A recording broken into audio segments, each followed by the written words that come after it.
নাটক করে কি আমি পদত্যাগ করুম, নাটক কম করো প্রিয়।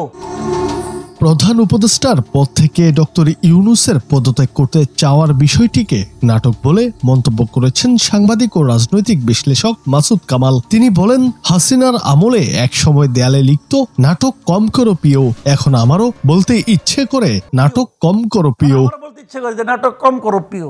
সম্প্রতি একটি বেসরকারি টেলিভিশনের টকশো অনুষ্ঠানে তিনি এমন মন্তব্য করেন। দেশের জনগণকে অপমান করার চেষ্টা। মাসুদ কামাল বলেন, ডক্টর ইউনূস যতভাবে সম্ভব এদেশের মানুষকে অপমান করার চেষ্টা করেছেন। উনি আবার শেষ পর্যন্ত পদত্যাগ করার নাটক করলেন। উনি যে পদত্যাগ করবেন সেটা কে বলেছে? নাহিদ ইসলাম কে? নাহিদ ইসলাম একটি রাজনৈতিক দলের নেতা। এটা নিয়ে সবগুলো মিডিয়া নেচেছে। পরে তো পরিকল্পনা উপদেষ্টা বললেন ডক্টর ইউনূস পদত্যাগের কথা বলেন নাই। প্রেস সচিবকে বলতে শুনলাম, হ্যাঁ, প্রধান উপদেষ্টার পদত্যাগের খবর আমরা পত্রিকায় দেখেছি।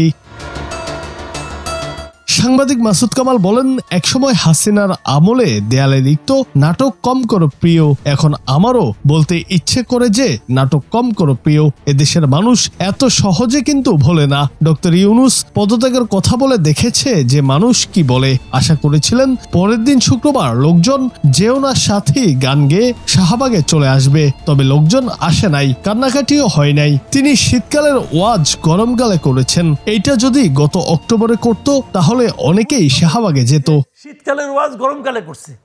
মাসুদ কামাল বলেন, এখন পর্যন্ত তাকে কেউ বলেননি আপনি যায়েন না। আসলে তিনি নিজ থেকে জীবনেও যাবেন না, জীবনেও যাবে না, না খেদাইলে যাবে না। তবে কোথায় ধরে খেদাবে এর জন্য দেখার জন্য ওয়েট করেন। News desk, Bangla TV.